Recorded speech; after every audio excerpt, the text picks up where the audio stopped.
A Touch of Imagination. A play for radio by Denis Constanduros.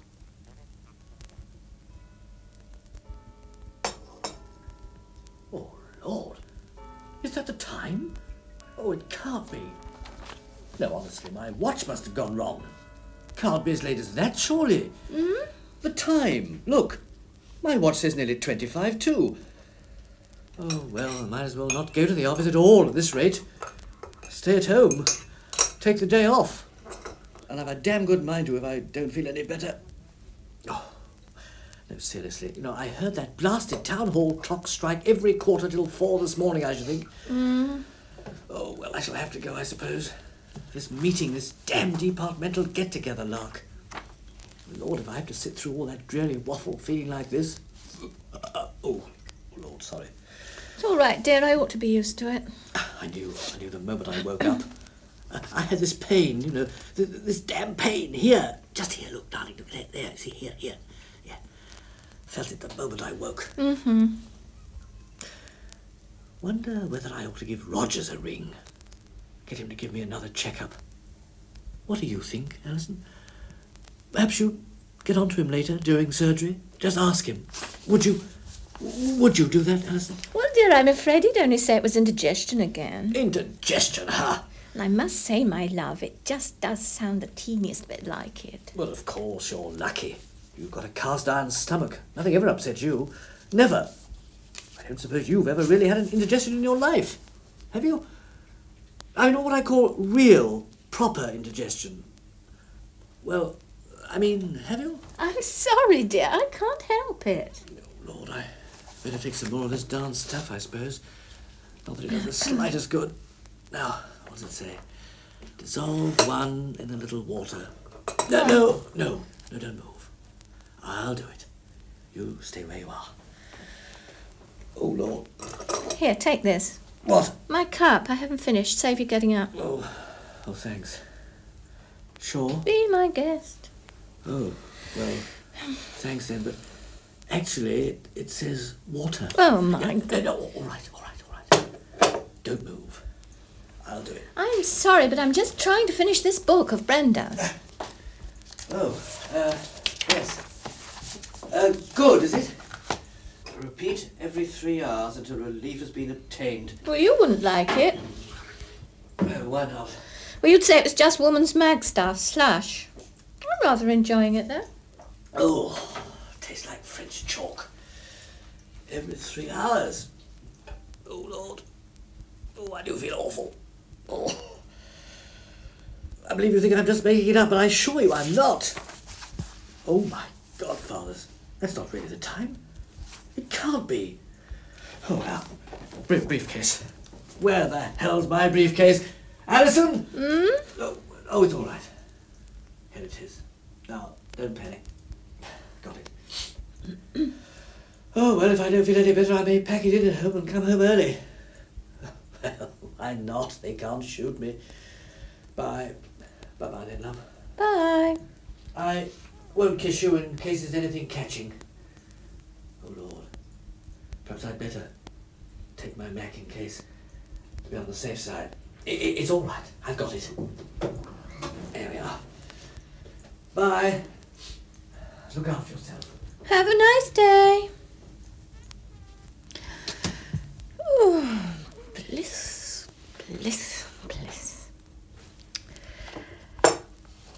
She lay back, utterly relaxed, abandoned, enjoying with a positive, sensuous pleasure the slow feeling of well-being that crept inch by inch over her whole body. It was a glorious, voluptuous feeling. Smiling, she closed her eyes. For how long she remained, she had no idea.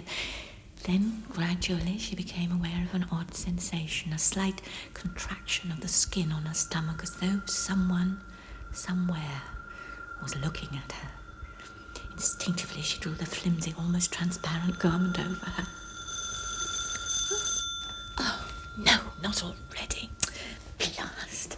Hell. All right, dear, come in. Haven't you got your key? Slippers. Where are my slippers? Shan't be a moment. Oh, give me strength. I'll never get that darn book finished. Well, Well, that was pretty rapid, my love. What happened? Didn't you... Oh, hello. Good morning, Mrs. Brandish. Yes, Andy, I'm afraid I don't... Look, I'm sorry to call on you at such an unearthly hour. Oh, well, that's all right, I suppose. Do you want to see my husband? Oh, well, Only he's gone to work, I'm afraid. I'm very sorry. Can I give him a message or anything when he gets home? Oh, well, no, never mind. Well, who shall I say it is? Or perhaps you'd like to call back this evening when he's in. No, it's all right. Oh, well, look, perhaps you could help me. It won't take a moment. May I... Well, I'm afraid it's not very... We were a bit late this morning, you see, we overslept. Oh, that's all right. I don't mind if you don't. Well, I'm afraid the place is in a ghastly mess still, as you can see.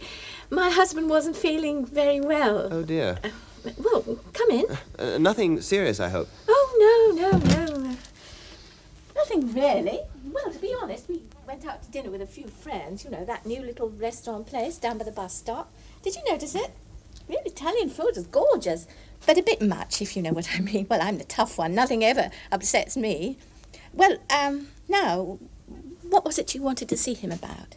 Marvellous view you have from up here. One doesn't realise. Oh, dear, my sordid underclothes. When I come in late like this, I'm afraid I just step out of everything and get straight into bed. Oh, my mother'd have a fit. Please don't look. Good Lord! Dear old Alley Pally, my favourite hideous building, Alexandra Palace. That's better. So sorry.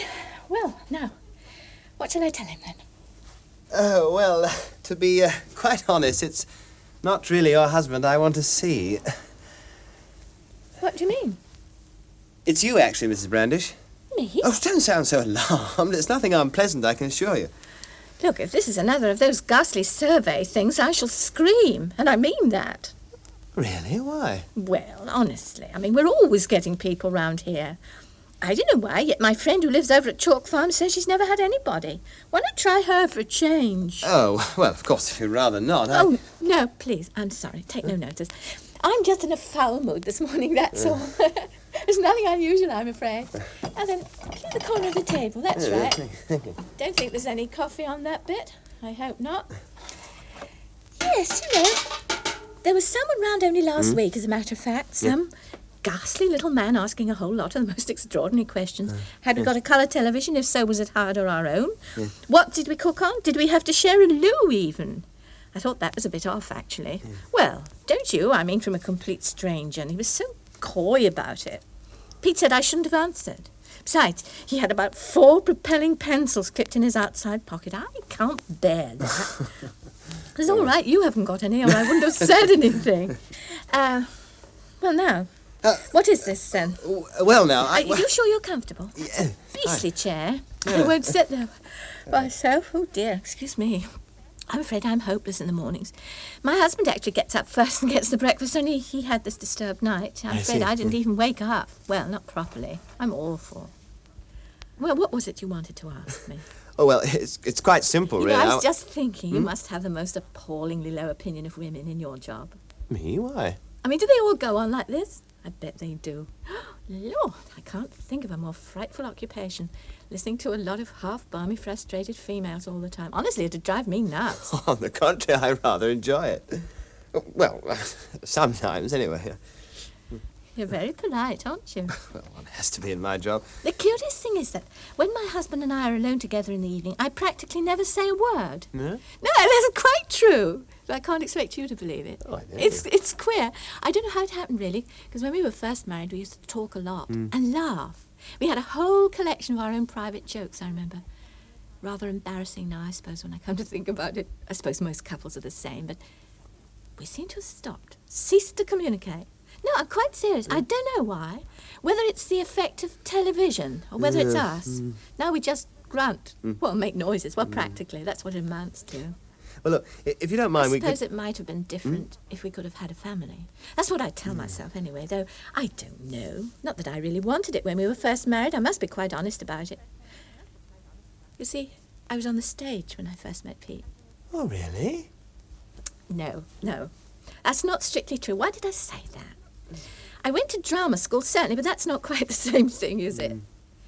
It's funny how I always find myself saying that when I first meet people, at parties and so on, when I meet a stranger, somebody I want to impress. Of course, I was on the stage till I met my husband, I always say. Implying that I gave up a glamorous career to marry him, which isn't true in the least, as a matter of fact. Now, do you do that? Tell stories to impress people? Oh, invariably. Well, now, if you don't... I bet you don't. I do. I'm sure you don't. You're not the type. You're much too sort of normal and, what's the word? Well integrated. That's right, isn't it? Is it? Well integrated. That's what you are. I'm not. In fact, I'm not integrated at all, whatever that means. I suppose, to be honest, I don't make things up so much to impress other people as to try to impress myself. Somebody once said that was the only really unforgivable kind of dishonesty, to tell lies to oneself. It's like cheating yourself at patience. You do it once and you're on the slippery slope. I believe that, I think that's...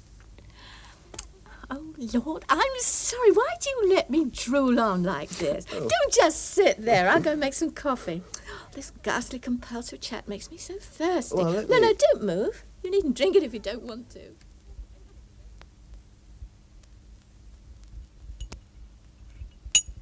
More sugar? No, thanks. You must think I'm some sort of complete nut, I should imagine, luring you in at this time of the morning when I'm not even properly dressed or anything. You didn't lure me in? Oh, that's what you think. Anyway, I didn't exactly throw you out, did I? No, you didn't do that. I should think you must imagine I'm some sort of nympho, don't you? Go on, say what you really mean for once. Don't be so polite all the time. I'm not being polite. Oh, yes, you are. Of course you are. You're cautious, very cagey. Don't give yourself away, do you? I suppose you think I make a habit of doing this sort of thing. As a matter of fact, you'd be quite wrong. Might you take that as a compliment? You can take it how you like. It's all one to me. It happens to be true, that's all. I believe you.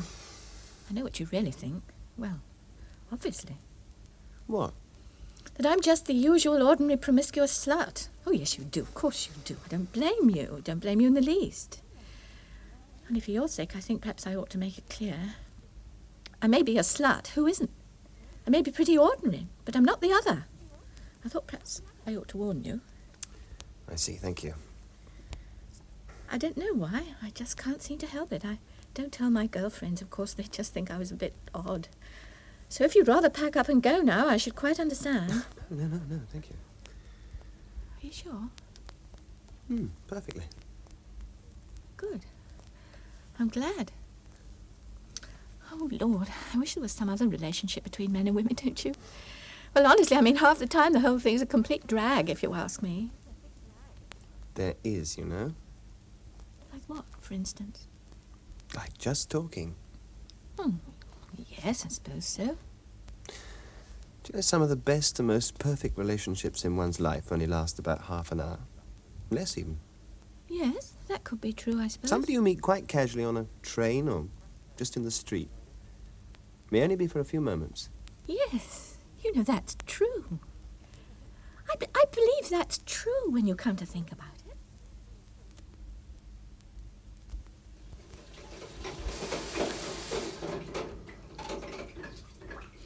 You see, when I was a child, I used to tell myself these long, elaborate stories about this imaginary brother.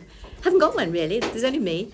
Haven't you got a sink basket or a garbage can or a waste disposal unit in this place? Yeah, there's a pedal bin thing under the sink, look.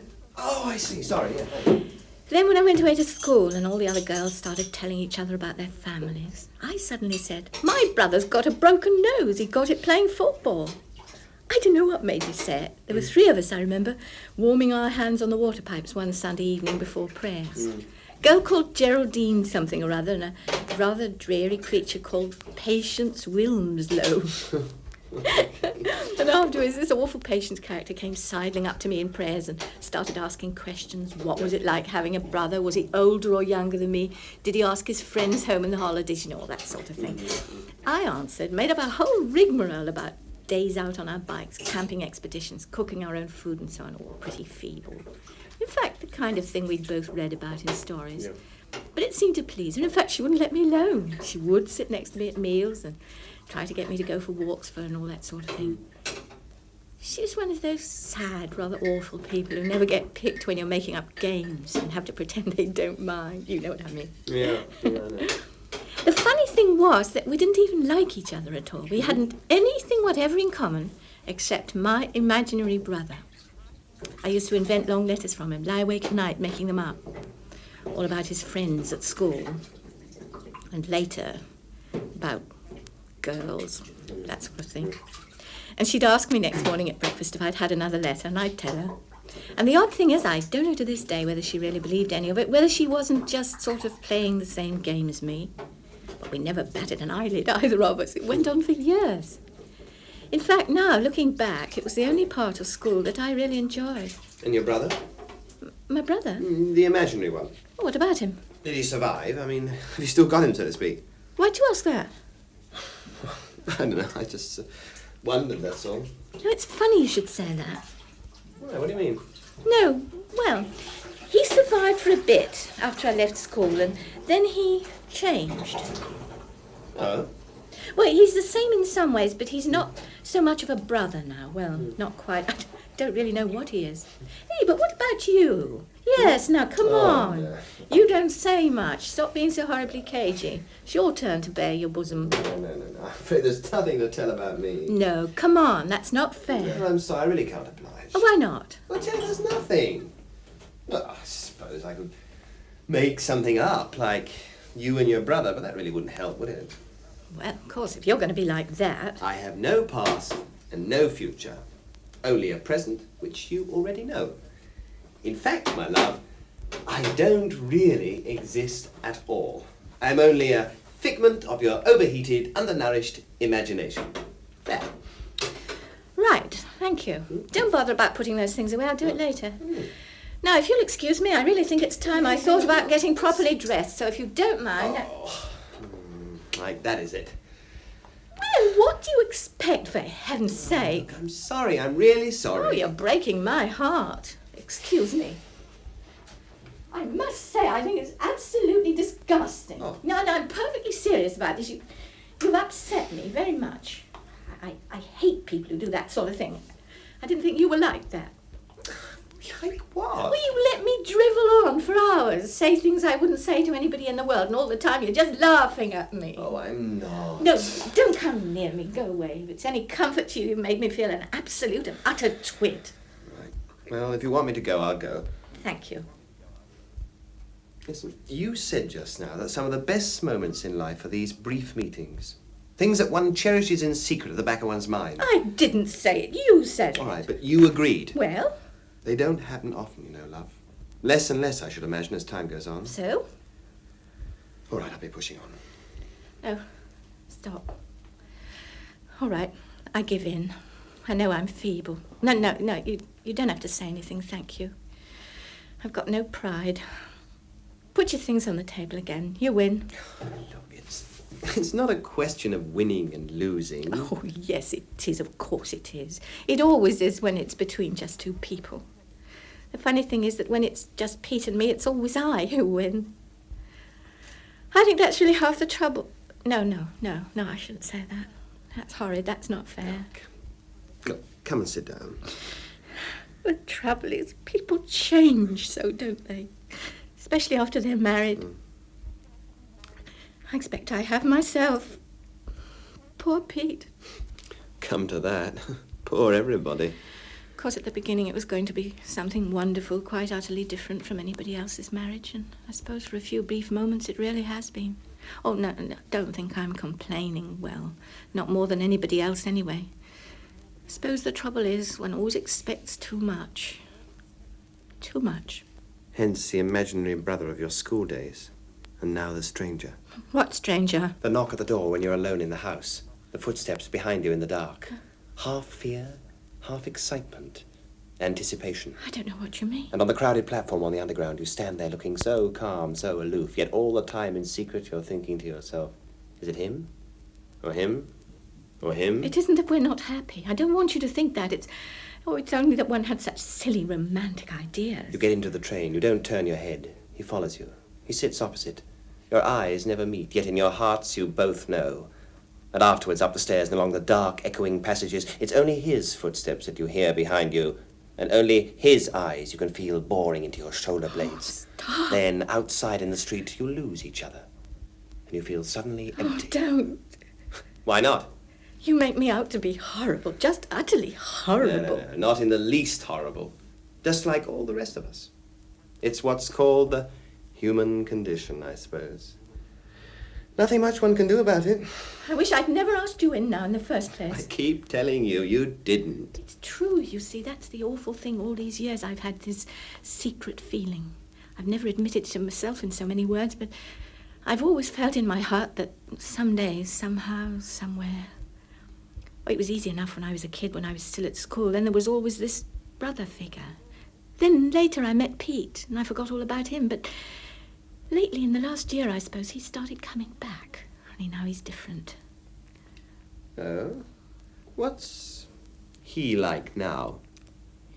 You know what he's like. You know perfectly well. Do I? Of course you do. Go on. Describe him. All right, then, I will. I will. You've asked for it. Right. I can take it. What's he like? Oh, he looks all right.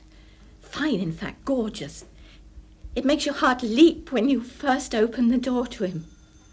But that's all. There's nothing else. He's just that awful brother figure again, only bigger, a great big, wholesome, decent pipe-smoking type like the illustrations in a woman's magazine 20 years ago. Masculine, but at the same time sexless, if you can imagine such a thing. I suppose that's really what I want. It must be. Oh, Lord. Ghastly, revolting, humiliating. No, don't speak. Don't come near me. I can't bear it. All this time, Oh, heavens, Pete. It must be Pete. Oh, Lord.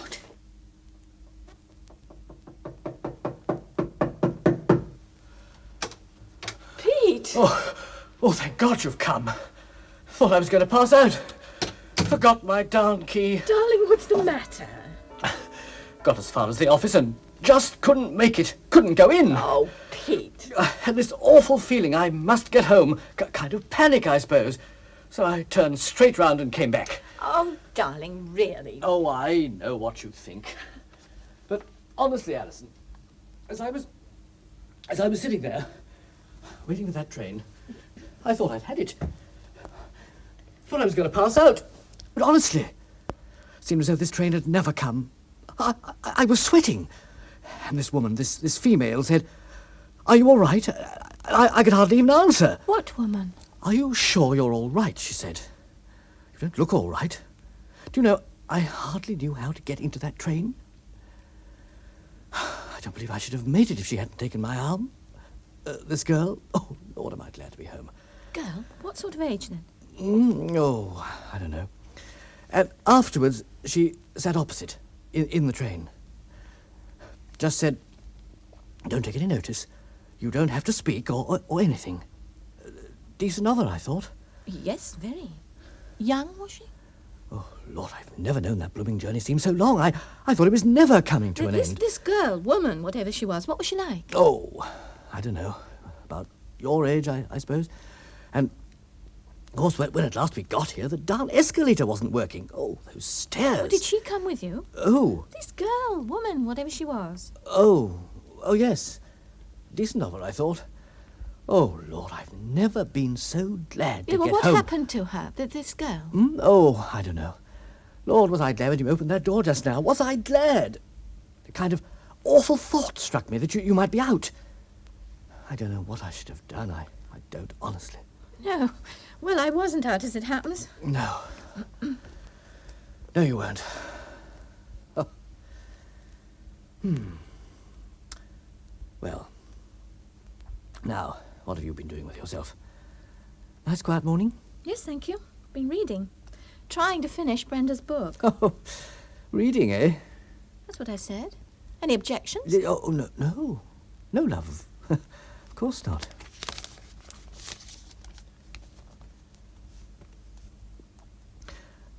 I know you think I make a fuss, but I really did feel awful, darling. Honestly, I did. Just now, on the way home. You see, I do get this ghastly sort of feeling sometimes. Always have. ever since I was a kid. This awful kind of panic. I can't explain. But I don't suppose it's anything really. Do you? I mean, it's all just imagination sort of thing. Shouldn't you think, Alison? What, dear? I said it's probably imagination. All just in the mind, so to speak. Wouldn't you say? Oh, yes. Yes, dear. It's more than probable, I should think.